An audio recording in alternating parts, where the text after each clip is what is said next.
책을 읽어드리는 밤입니다. 주식기사 스몰빅 미디어에서 출판하고 이혜진 님이 지으신 나를 아프게 한 건 항상 나였다 중에 마음관리, 시작은 몸관리부터 편을 읽어드리겠습니다. 2018년 여름 나는 암 진단을 받고 병실에 누워 암 수술 후 회복을 위해 보름간 입원 생활을 했었다. 지금 스스로에게 다시 입원한다면 그때처럼 용기 있게 버텨낼 수 있을까라고 묻는다면 곧바로 그럼 당연히 할 수 있지 라고 대답하기 어려울 만큼 무서운 기억이었다. 내 인생 최대의 위기 상황이었다. 갑작스런 암 진단 후 모든 것이 멈춰버렸고 하던 일은 양해를 구하고 즉시 그만두었으며 곧바로 암 진단을 위한 검사 릴레이가 시작되었다.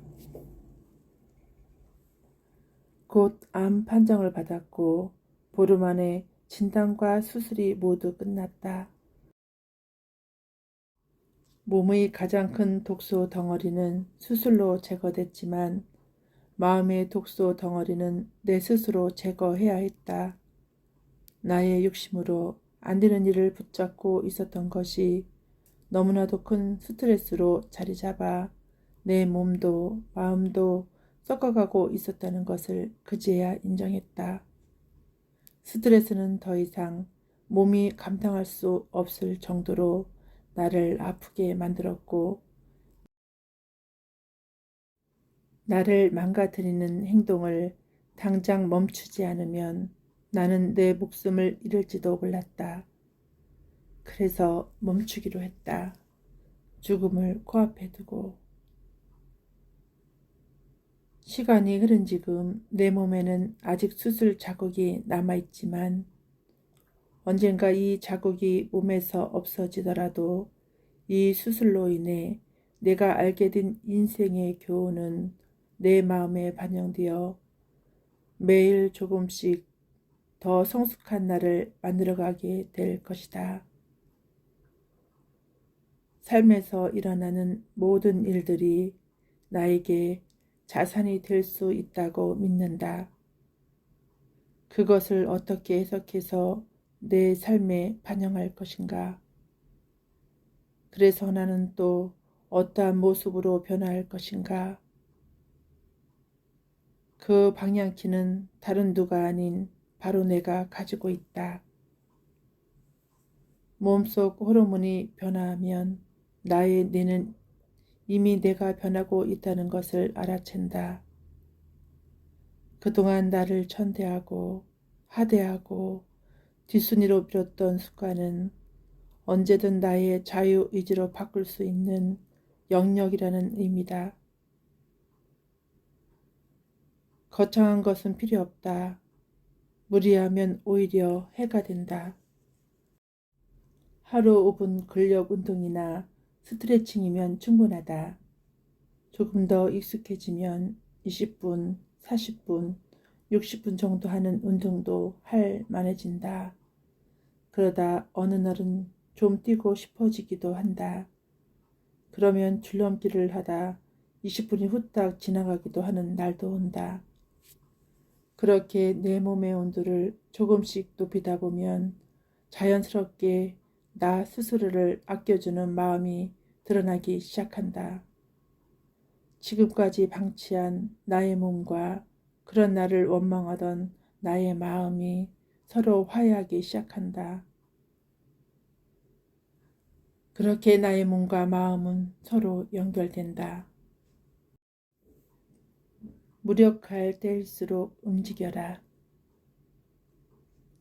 특별한 신체 질환이 없는데도 불구하고 유난히 몸이 축 처지고 기운이 없는 날이 자주 찾아온다면 내가 지금 어떤 마음 상태인지 돌아볼 타이밍이다. 피로감, 우울감, 자포자기하는 마음과 같은 무력한 기분은 몸으로 자주 나타나는 대표적인 스트레스 반응이기 때문이다. 몸을 더 움직여야 할 것 같은데 마음대로 되지 않는다면 상황은 더욱 악화된다. 무엇이 나의 움직임을 가로막고 있는지 나의 마음을 정돈해 봐야 한다. 그러나 무력할 때일수록 더욱 가만히 있고 싶은 마음이 나를 지배한다. 일어서서 씻으러 욕실에 들어가는 것도 너무 큰 숙제 같다. 기가 후 씻고 자는 것조차 버겁게 느껴져 바로 침대로 직행하기 일쑤다. 방 안에는 정리되지 않은 잡동사니가 쌓여가고 빨랫감과 먼지는 수북해진다. 그 안에서 먹고 마시고 숨쉬고 살아가면서 체지방은 늘어가고 몸은 더욱 무거워진다. 생존의 기본인 위생관리조차 귀찮아지는 자신이 되어가는 것이다. 우울증의 진단 기준 중에서 우울의 심각도를 판단하는 데 있어 중요하게 고려되는 증상의 하나가 위생관리에 어려움이 있는가이다. 즉 우울증이 심할수록 위생관리가 안 되고 있는 경우가 많다는 뜻이다. 머리를 일주일 이상 감지 않은 듯 보이거나 방 안에서 퀴퀴한 냄새가 나는 등 제3자가 보기에도 위생관리가 안 되고 있다면 우울증을 의심해 볼 필요가 있다. 몸 관리는 마음 관리와 연결된다. 건강을 위해서는 눈에 보이지 않는 마음을 관리하는 것보다 몸 관리를 하는 것이 더욱 빠른 방법이기도 하다. 몸을 조금씩 움직이다 보면 내가 나의 몸을 돌볼 수 있겠다는 마음이 조금씩 쌓이면서 몸도 돌봄 받는 데 익숙해진다.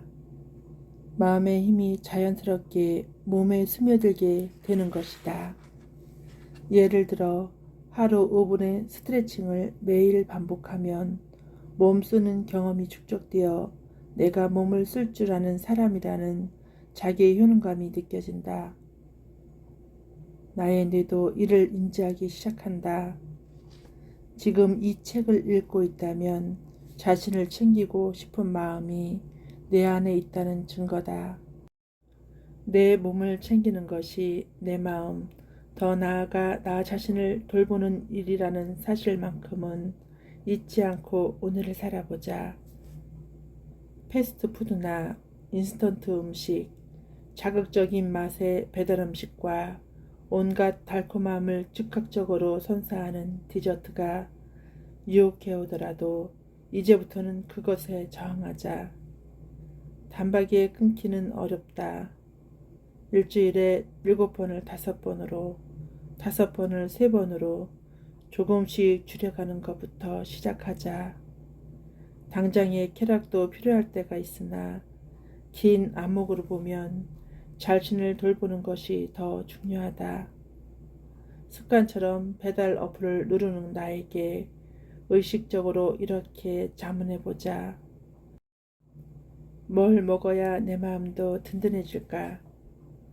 입욕제나 샤워제를 써보면 기분이 좋아지지 않을까? 일주일에 하루쯤은 내 몸을 위한 맛있는 한 끼를 내 손으로 차려보는 것도 효과적으로 나의 몸을 돌보는 행동이다. 몸을 챙기는 일이 좋은 이유는 빠르게 기분이 좋아지는 효과가 있기 때문이다. 향기만 맡아도 기분이 좋아지는 샤워젤로 시원하게 씻으면 즉각적으로 긍정 정서가 생성된다. 그러고 나면 나를 위해 다른 무언가를 해낼 새로운 에너지가 생겨나기도 한다. 이것이 바로 샤워로 몸과 마음을 챙기는 일이다. 명상을 일상화하는 것도 좋은 몸 관리 방법 중 하나다. 명상은 몰입을 통해 스트레스를 효과적으로 관리하는 기법이다. 길을 걸을 때나 음식을 먹을 때 등 여러 상황에서 몸의 주의를 기울임으로써 쉽게 실천할 수 있다.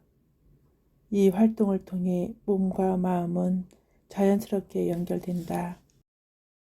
이처럼 작은 행동들이라도 우리의 일상이 되어 차곡차곡 쌓여간다면 강력한 변화를 일으킬 수 있다. 얼마 후에는 막막할 때 자신을 위해 무엇을 해줄 수 있을지 빠르게 생각할 수 있게 될 것이다.